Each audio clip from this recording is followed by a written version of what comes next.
جو ویڈیو آج کل وائرل ہے وہ تو بندہ دیکھ لے تو شاید اس کی نیند ہی اڑ جائے کہ جس طریقے سے وہ نوجوان جس کا گلا کٹا اور سب کے سامنے دیکھتے ہی دیکھتے جان سے چلا گیا۔ اچھا، یہ دھاتی ڈورے جو ہیں اس کی وجہ سے کلائیاں کٹتی ہیں، ہاتھ کٹتے ہیں، پیشانیاں کٹتے دیکھی ہیں،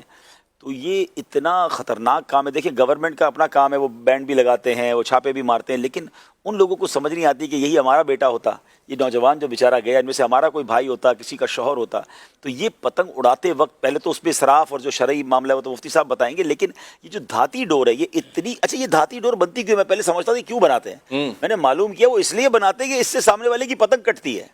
وہ نارمل دار سے کٹتی نہیں ہے، تو ذرا وہ دھاتی ہوگی، دھاتی سے مراد وہ اس کے اندر وہ جو میٹل ڈالتے ہیں اور وہ اتنی سخت بن جاتی ہے کہ وہ گردن ہی کاٹ دیتی ہے۔ اب اصل میں پتنگ کٹ گئی اور ڈور آپ کی اڑ رہی ہے، اب وہ اڑتے اڑتے روڈ پہ پہنچی، موٹر سائیکل والے کے گلے میں آ گئی، کسی بچے کے ہاتھ میں آ گئی، آنکھیں گئی ہیں لوگوں کی، دیکھیں نا یہ تو گردن پہ، اگر آنکھ پہ آئے تو آنکھ کاٹ دے گی۔ آپ سوچ رہے جس جگہ آئے گی وہ اسپیڈ سے بائک والوں کے لیے تو تازیانہ ہی ہے، کچھ بھی نہ کرے تو بائک تو ایسا ہی ہوا نا،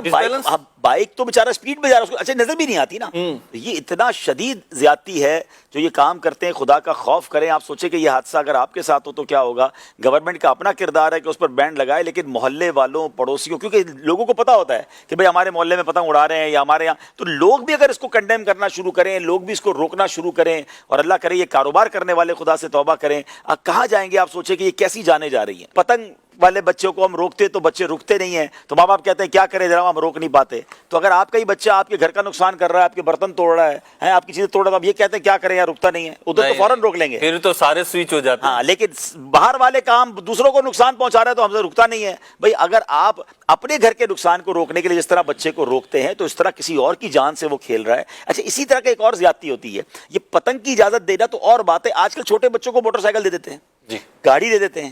اور کہتے ہیں بچہ سیکھ جائے گا، وہ جو چار کو اڑا کے سیکھے گا۔ یعنی ایسے کئی ایکسیڈنٹ رپورٹ ہوئے ہیں کہ وہ بچے کا پیر ہی نہیں پہنچتا تھا، اس کی عمر ہی نہیں تھی، باپ نے گاڑی دے دی اور اسے اڑا دیا کسی کو۔ اچھا، بچے پھر ریس لگا رہے ہوتے ہیں، اس کی وہ اپروچ ہی نہیں ہے، وہ میچورٹی ہی نہیں ہے، تو آپ کہتے ہیں میری مانتا نہیں ہے، آپ نے کسی ماں کے لال کو خطرے میں ڈالنے کے لیے بچے کو گاڑی دے دی۔ اچھا، اب تو رول بنا دیا گیا ہے کہ اگر نابالغ نے جو قانونی طور پر ایلیجبل نہیں ہے، اس نے گاڑی سے ایکسیڈنٹ کیا تو اس کے باپ کی ایف آئی آر کٹے گی۔ تو ہمیں پھر بھی احتیاط کرنی ہے، اور ایسے بچوں کے ہاتھ میں نہ گاڑی دیں، نہ ان کو اس طرح کے کام کرنے دیں۔ اللہ کرے کہ ہم عقل کے